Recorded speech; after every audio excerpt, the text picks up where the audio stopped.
Queen Bees is the new film which stars Academy Award winner Ellen Burstyn as Helen, a senior citizen who moves into a retirement community just temporarily. Once behind the doors of Pine Grove Senior Community, she encounters lusty widows, cutthroat bridge tournaments, and a hotbed of bullying mean girls. The terrific cast includes James Caan, Anne Margaret, Jane Curtin, Christopher Lloyd, and Loretta Devine. Harrison Powell has played a key role in developing and producing feature film projects at Astute Films since its launch in 2015. The film was directed by Michael Lembeck.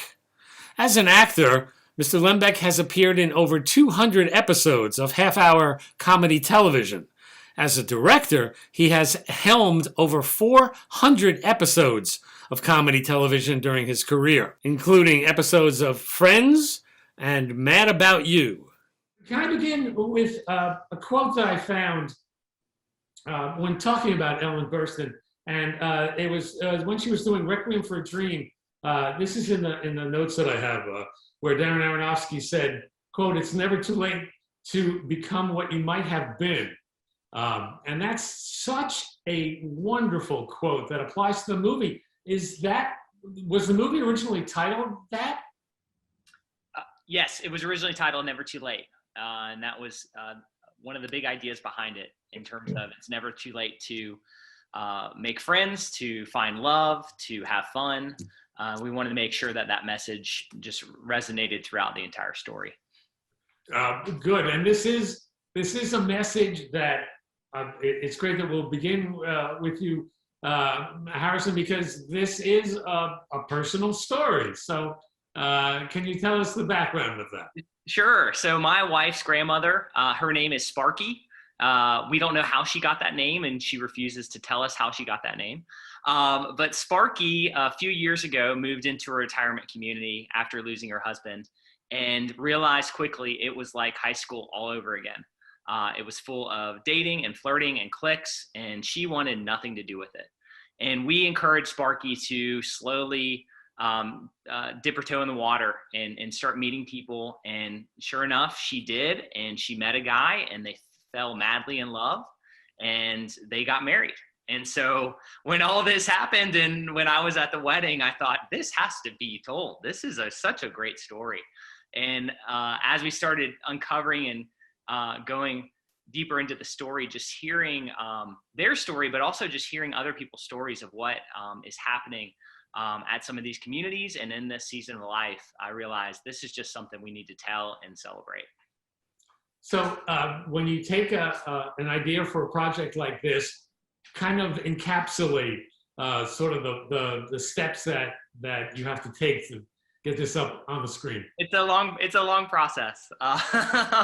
So we took the bones of the story and turned it into maybe 2 or 3 pages, just what are kind of the themes, the ideas. And internally we thought, all right, I think there's something here. Let's start talking to some writers to see if they and really let them pitch us on their story. And so we met with one writer in particular, Donald Martin, and just fell in love with his take. And Donald worked with us in turning the concept into a full-fledged script.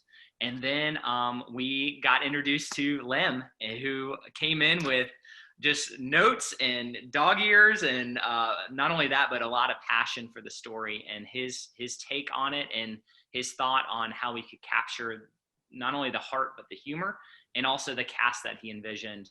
We immediately knew that Lem was the right guy for the job to really lead the direction of the film and turn it into a script to a beautiful visual story.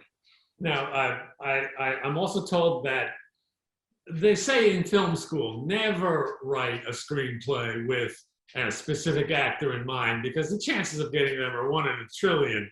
And in fact, that really was the case here, that Donald Martin really did write this with Ellen Burstyn in mind, correct? Correct, he did. In our first meeting with him, he that was on the top of his list of who he envisioned Helen to be, and which was awesome that it all worked out, that we were able to work with Ellen Burstyn. And I do want to get to the rest of the cast, incredible cast, in just a minute. But Michael, tell me how uh, you approached putting those notes together that you turned over to Harrison and I'm a big what I call emotional bottom guy.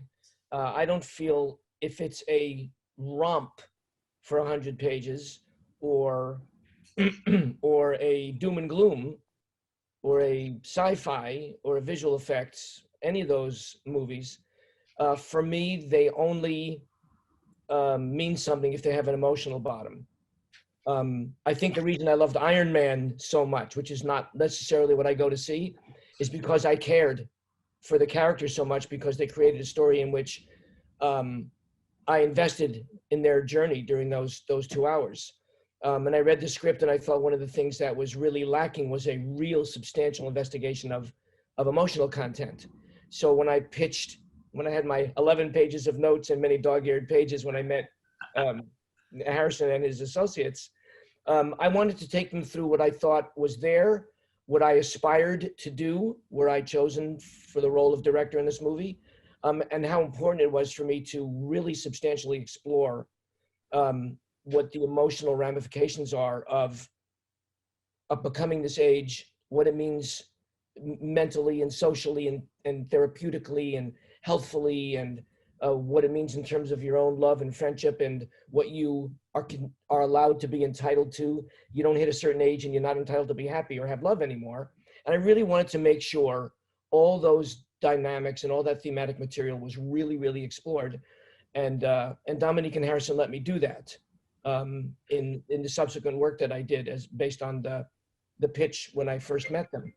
The really glorious thing about um, them championing Ellen to me, which was, a no-brainer, was that when I got to meet Ellen and spent an afternoon with her in her apartment, all we did was the same thing that I did with Harrison and Dominique, which was go through thematic and emotional content and make sure that every line had a reason to be said, that everything somebody felt was predicated on something genuine and authentic, and that the struggles and obstacles that one experiences as the characters in this movie are also genuine and authentic and have depth. In addition to which, it was extremely important to me that whenever you are bumping up against obstacles that are seemingly mountains to climb or bring with them something powerfully emotional, that you go about the processing and experiencing of them in a humorous way as well. I wanted ample entertainment value in the movie as well. So we took big swings at comedy material as well. And again, to Dominique and Harrison's credit, they allowed me that original vision to really just grow it and grow it and grow it with them and grow it with Ellen. And it was a wonderful collaborative process. And I sleep really well at night, satisfied in that what people will see on the screen as of Friday are all the things we all worked on together so hard to make it worth your time to sit with our people and have it to film for a couple hours. Just elaborate a little bit about working so hard on that. I mean, it's filmmaking is arduous task, but you yourself have been an actor have a remarkable credential of past performances. So bringing that to a given set, I think is invaluable. How do you apply that to? Yes, it absolutely is. Having both been raised in a family with a very successful character actor as a dad, kind of born in the trunk, as it were, Mm-hmm. and then walking amongst actors as long as I did in the theater and then television and films, etc., for 20 some odd years. I understand their insecurities, their fear of failure, their neuroses, all the things that accompany being critiqued for a living.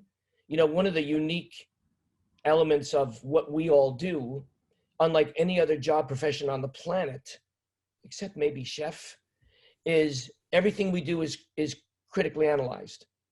And if you believe that criticism, you become an alcoholic. You leave the business. You look for a pastor to talk to. You wind up in therapy. and if you have the ability to not dwell on what somebody out of a writing program believes that program entitled them to criticize art, you're in trouble.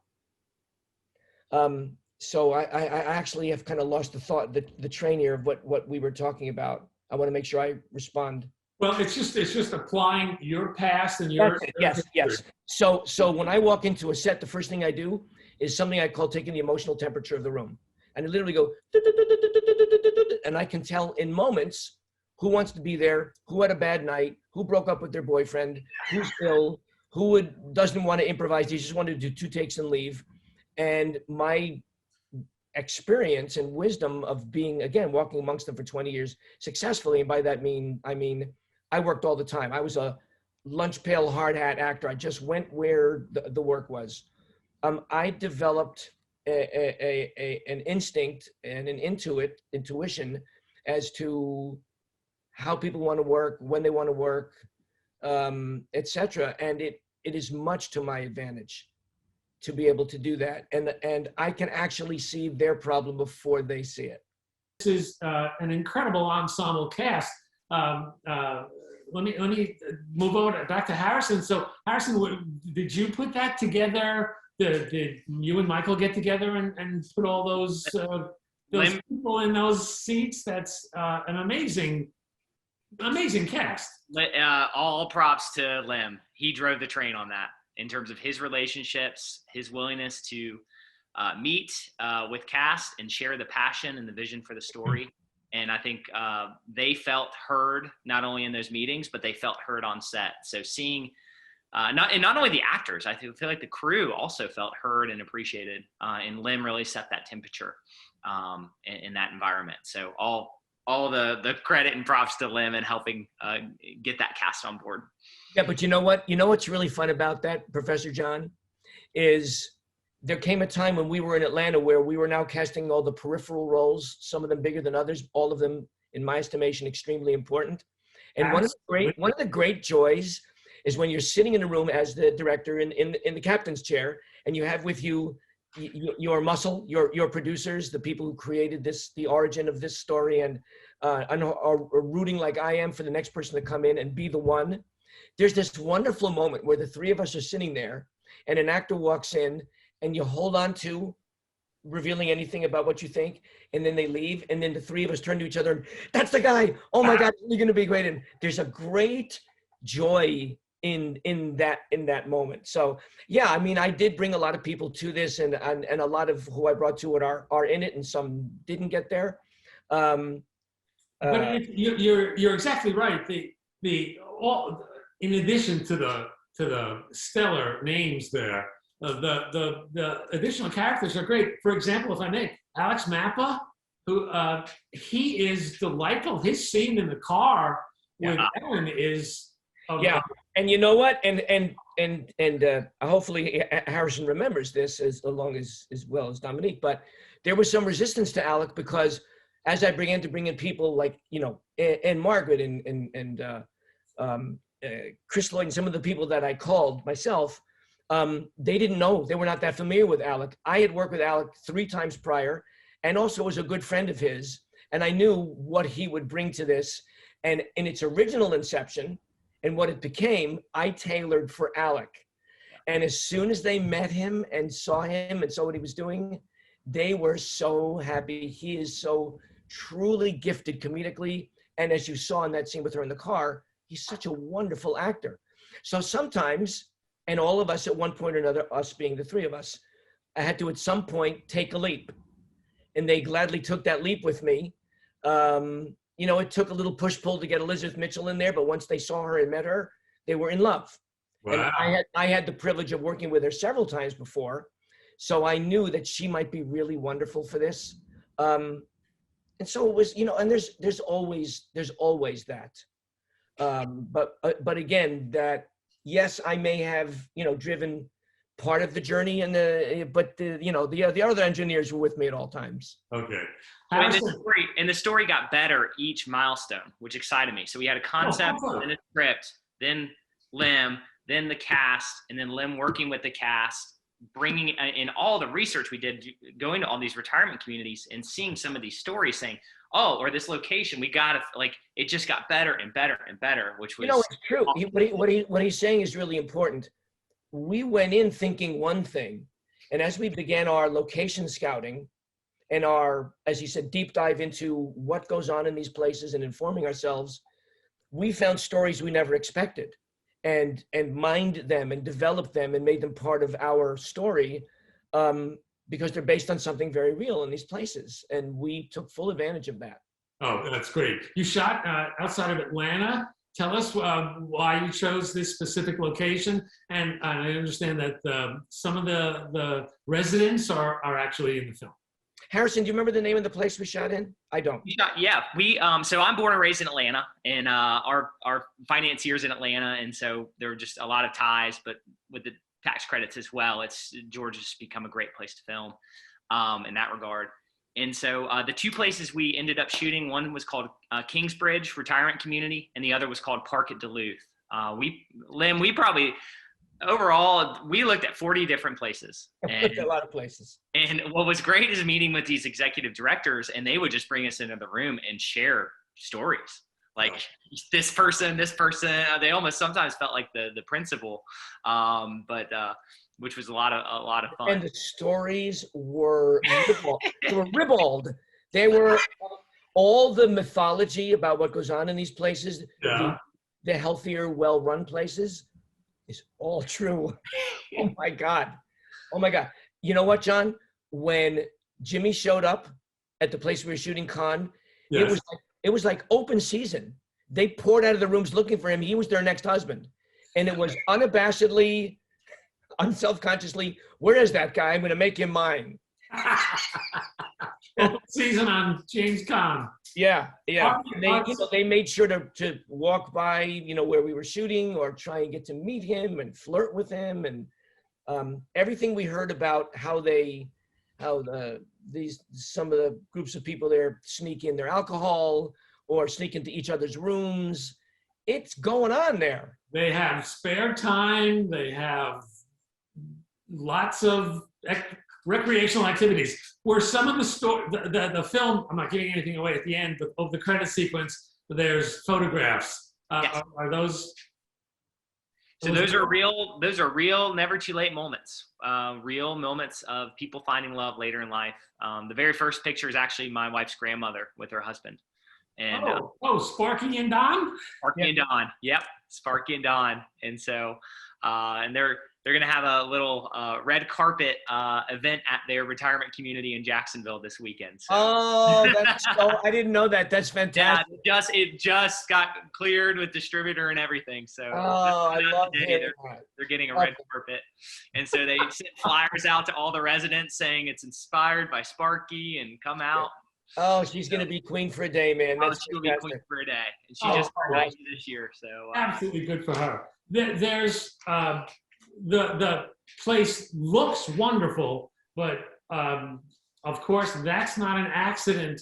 The cinematography is just pristine Kodak stuff. It's wonderful. Tell us about Alice Brooks, who was your DP. So one of the things I can't tell you why, because it was at the time, but one of the things I chose to do was inhabit my crew with as many women as possible. I thought, I'm basically working with all women, and I want them to be as comfortable as possible every single day. We're going to have limited hours. It's going to be high heat, high humidity, and I want people with shared experience, named women, to be on the set with them. So when it came time for my director of photography, I actually looked at 75 reels of women cinematographers. And this is a cute little story. And I whittled it down to 3. I met all 3. Alice being one of them, the other 2 being pretty high profile ladies. And there's something about what Alice did that I liked more than the others. So one of the films she had done earlier in her career was kind of a pop musical that a friend of mine named Jason Blum from Blumhouse Films had produced. So I called Jason and I got him on the phone with his associate, and I asked him, tell me about Alice Brooks. And I said, here's what I'm thinking. And he wouldn't even let me finish. He said, Lem, get off the phone and call her right now. She's going to blow up really fast once she's discovered. You should go just call her and use her. She's wonderful. And that's what I did. On June 11th, Alice has Queen Bees coming out, and she's got In the Heights. That's remarkable. Yeah, and she just finished another film, and she's going to be a superstar. And we were lucky to have her. From the moment she and I got together, we were like a wonderfully married couple over the last 25 years whose relationship was as generous and giving and taking as you could possibly imagine. We loved spending time together. We continue to see each other. She was just here a couple of weeks ago. Okay. And I love her family. She loves my family. And I value her relationship even more than her skill set, but she's great. And she is a burgeoning superstar, that one. We were lucky to have her. And the evidence is on the screen. It's really remarkable. Michael, may I ask you about you? First of all, thank you for the contributions to our culture. Seriously, your resume is just remarkable. Thank you. Episodes of Friends, Man About You, the pilot for Everybody Loves Raymond. It's significant. Here we are. You've gone now from episodic TV and young people starting off on their lives with Friends, and now here you are, kind of bookending the seniors of our society and their particular roles. How different are they? How similar are they? Well, that's really interesting. I think at the granular level, some of the themes of this movie are applicable to both a younger demographic and an older demographic. For example, I have a movie coming out in August. 17-year-old girl stars in it. A lot of big musical movie. And it is about not surviving, but surviving undiminished. Meaning, are you going to be bullied and not be able to get up? Or are you going to have that character-defining moment where you get through those obstacles in your young life and don't just survive in order to get through the next day, but survive intact, undiminished, holding on to your authentic, genuine self. When Helen makes a choice to find love again after being in denial about whether she's even entitled to it or not, she's making not a dissimilar decision. How's that going to be accepted by her family? It's in the movie. How will people around her respond to this choice of rediscovering, I am entitled to be happy, I am entitled to love again? What are the negative and positive consequences of that, and how is she going to respond to it? So she too is choosing to just survive the rest of her life, or to survive undiminished, meaning having a full, rich life. And as I've said before, when you hit a certain age, life doesn't have to become restrictive. It can be fulfilling. Yes. And I don't know that doesn't apply to young people as well. You can either restrict your life and go with what everybody else is doing and lose yourself, or you can fulfill your aspiration and become as rich a person, I don't mean monetarily, I mean in here, as you can possibly be. So I think I think both those things apply. And one more off the top of my head would be, in great times of crisis, very often what people do is they isolate. They think, I'm the only one who's ever experienced this, and they don't want to deal with it. Helen does that. Helen isolates. Her grief and her belief that her life is over creates an environment for her, a created environment for her in which she decides to isolate, with the exception of her daughter and her grandson. And I think that's the same thing in a younger demographic as well, I think, or any demographic for that matter. We as a culture tend to isolate ourselves when it's going bad, not share and not call on our community, as it were.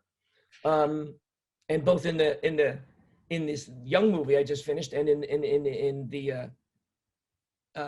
Queen Bees, we have characters who have chosen the other.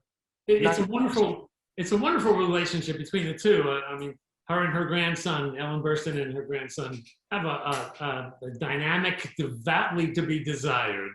And it's fun. Thank you for all the great quotes. Is that Donald Martin, the references to the great speakers? Is that always in the screenplay? The quotes were Donald envisioned her as an English teacher, and then banned quotes back and forth. Yeah. Harrison, well, I've got you. What was your participation on? I know you put together with Michael a wonderful, wonderful cast. Were you present on the set? And tell us about the dynamic of these people. I mean, they're all not there. I know they all have separate shooting schedules and times, but when they were there together, what was their dynamic like? Sure. Well, I was fortunate. I got to be on set every day, which is a lot of fun, and bring my wife and my in-laws, and Sparky and Don came on set, which was a lot of fun. I'll tell you, those four women had so much fun together.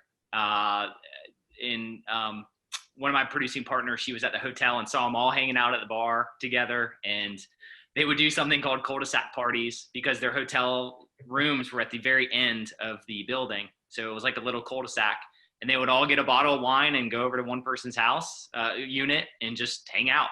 And so it was really fun to see that relationship.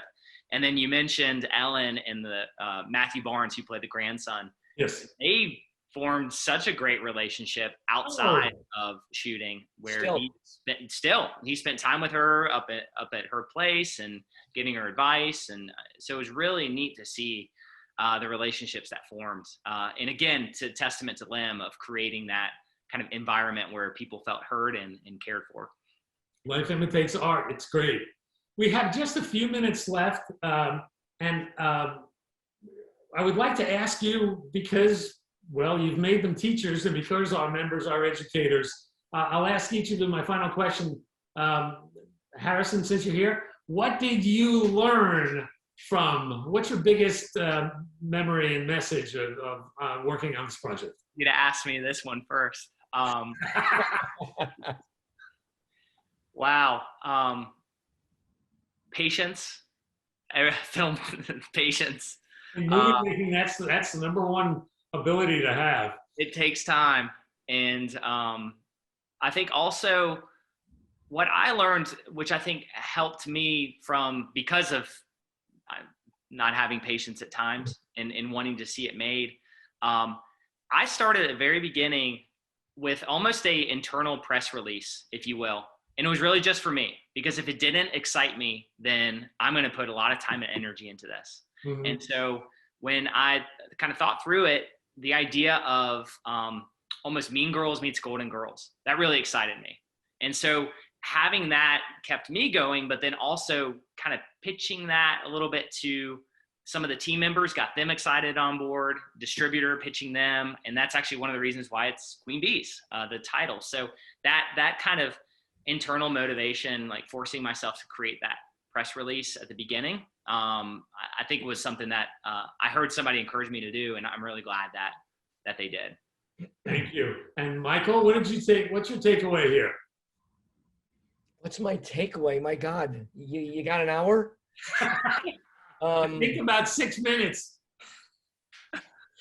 You know, I just was asked to write a long letter in a series of directors who write a letter to a website in which you talk about your film experiences on a particular movie.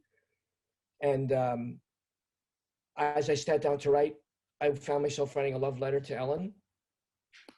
And I think what I'm taking away from the movie is, one, what I learned about that culture that I thought I knew that I didn't have any idea about, and how much more I appreciate that culture, and how ageism stinks, and our country is so rife with disposing of older people and warehousing older people, and I can't stand that. And I'm a big loud mouth now when it comes to taking care of that generation, having learned what I learned.